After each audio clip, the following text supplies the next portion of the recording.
Hello children. पिछले term पे मैं डिस्कस किया था आपका chapter number 5 that is when people rebel यानी 1857 एंड आफ्टर 1857 का रेवोल्यूशन क्या है, रेवोल्यूशन क्या है और उसके बाद क्या इम्पैक्ट पड़ा इंडिया में, ब्रिटिशर्स का किस प्रकार इम्पैक्ट डाला पड़ा इस इंडिया में, ये सब हमने पिछले टर्म पे डिस्कस किया। हमने डिस्कस किया बहुत बड़े बड़े नाम। स्टार्टिंग में मैंने लॉर्ड डलहौजी के डॉक्ट्रिन ऑफ लैप्स को बताया। डॉक्ट्रिन ऑफ लैप्स के बाद मैंने आपका सिपाही रेवोल्यूशन बताया, किस प्रकार एक सिपाही विद्रोह स्टार्ट हुआ और आगे जाके मैं आपको एक फ्रीडम फाइट के बारे में पूरा एक्सप्लेन कर दिया। वो फ्रीडम फाइट जो मेरठ में कभी स्टार्ट हुआ था बख्त खान के द्वारा, और बख्त खान पहुंचा दिल्ली जहां बहादुर शाह जफ़र को उसने फर्स्ट इम्परर घोषित करके उसने स्टार्ट किया एक बहुत बड़ा रेवोल्यूशन। ये सब मैं डिस्कस किया, कई नामों को बताया जिसमें सबसे बड़ा नाम महारानी लक्ष्मीबाई का, बेगम हजरत महल, नाना साहब, ये तमाम नामों को मैंने बताया था 1857 में, और उनका क्या पार्टिसिपेशन रहा इस रेवोल्यूशन में वो सब डिस्कस किया। आगे मैंने आपको बताया कि रेवोल्यूशन तो बहुत बड़ी मात्रा में बहुत बड़े भारत पे हुआ, लेकिन उसका इम्पैक्ट लेकिन उसका जो रिजल्ट है वो विश्व इतिहासकारों के अनुसार सफल नहीं रहा है, लेकिन निश्चित तौर पे इंडियन हिस्टोरियंस के तहत वह एक सफल रेवोल्यूशन मानते हैं। क्लियर। अप्रैल 1859 में तात्या टोपे के मौत के साथ ये 1857 का रेवोल्यूशन समाप्त होता है, जिसमें एक बार फिर ब्रिटिशर्स जीते हैं और उसके बाद उन्होंने भारत में एक नई प्रकार का एक्ट, एक नया प्रकार का एडमिनिस्ट्रेशन ऐड किया, जिन्हें हम लोग इंडियन पॉलिसी 1850 से 58 कहते हैं, 1858 भारत शासन अधिनियम। क्लियर। तो आपका चैप्टर नंबर 5 फिनिश हो चुका है। पिछले टर्म पे मैंने जो टॉपिक आपसे लिया था वीडियो में, उससे रिलेटेड मैंने क्वेश्चंस भी भेजे थे, आपने किए होंगे। आज आपका चैप्टर फिनिश हुआ है, इसलिए मैं पूरे चैप्टर का कुछ क्वेश्चंस लेकर आया हूं। आप इस क्वेश्चन को सॉल्व करिए। मैं फिर एक बार कहता हूं, क्वेश्चन अपने जो वीडियो आपने देखा है उसी के अकॉर्डिंग खुद आंसर देने की कोशिश करिएगा, बुक वगैरह का हेल्प मत लीजिएगा। अगर किसी क्वेश्चन में कोई प्रॉब्लम होती है तो आप फिर से रिप्लाई वो क्वेश्चंस कीजिए, मेरे पास कॉल कीजिए, मैं उससे आंसर आपको बताऊंगा। क्लियर। दैट्स स्टार्ट करते हैं। क्वेश्चन नंबर 1, ये होमवर्क है 27/6/20 का।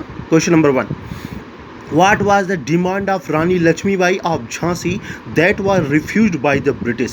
महारानी लक्ष्मीबाई ने कौन सा डिमांड किया था ब्रिटिशर्स से जिसको ब्रिटिशर्स ने रिफ्यूज़ कर दिया, इसीलिए महारानी लक्ष्मीबाई ने उनके प्रति, उनके खिलाफ एक प्रकार का रेवोल्यूशन स्टार्ट किया है झांसी में। क्लियर। मैंने आपको लक्ष्मीबाई के बारे में बताया भी था कि इनके बच्चे और इनके पति को स्टार्टिंग में ही पॉइजन दे दिया गया, बाद में इन्होंने एक पुत्र को गोद लिया था।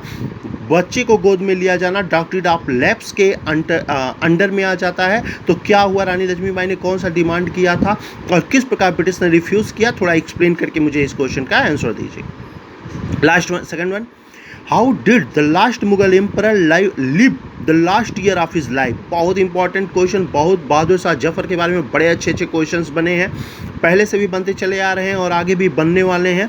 बहादुर शाह जफर मैंने आपको बताया था 1857 में वो पराजित हो गए थे। इसके बाद उन्हें रंगून यानी म्यांमार में भेज दिया गया, उनकी और उनकी वाइफ को। उनके बच्चे को तो यहीं गोली मार दी गई थी उनके आँख के समक्ष, और इन दोनों को भेज दिया गया है आपके म्यांमार में यानी रंगून के जेल में, और वहीं इनकी ज़िंदगी बीती है जहां 1862 में ये ख़त्म हो जाएंगे। क्लियर। इनकी वाइफ दोनों एक्सपायर हो जाएंगे। तो पूछा है वही 1857 से लेकर 1862 तक इनकी लाइफ कैसे रही थी, थोड़ा डिस्कस कीजिए। Clear. Question number 3, What could be the reason for the confidence of the British rulers about their position in India before May 1857? 1857 के पहले ऐसा क्या हुआ भारत में, ऐसा क्या किया ब्रिटिशर्स ने कि उन्हें एक प्रकार का कॉन्फिडेंस आ गया और वो भारत में एक प्रकार राज करने के बारे में सोचने लगे, और उसका रिजल्ट मई 1857 में देखने को मिला। क्लियर।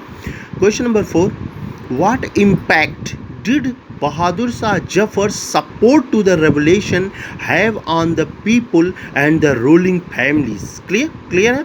किस प्रकार बहादुर शाह जफर के सपोर्ट का इम्पैक्ट पड़ा पूरे रेवोल्यूशन करने वाले उन रेवोल्यूशनरी को और कुछ रूलिंग फैमिली को, ये डिस्क्राइब कीजिए, एक्सप्लेन कीजिए इस क्वेश्चन को। क्लियर। मैंने पहले ही बोला बहादुर शाह जफर बहुत इंपॉर्टेंट है ही, उससे अच्छे खासे क्वेश्चंस भी बनते आ रहे हैं और आगे भी बनेंगे बहुत अच्छे अच्छे क्वेश्चन, क्योंकि कितना भी हो भाई ये लास्ट मुग़ल एम्पायर है, ये वही मुग़ल है जिनकी सत्ता इस समय ज़रूर नीचे चली गई, लेकिन कभी इस मुग़ल को अकबर और औरंगजेब जैसे शासक लीड करते थे, इसलिए मुग़ल्स एम्पायर का नाम तो निश्चित तौर पर मेडाइवल हिस्ट्री में बहुत अच्छे से लिया जाता है। Clear. Question number next, question number 5 है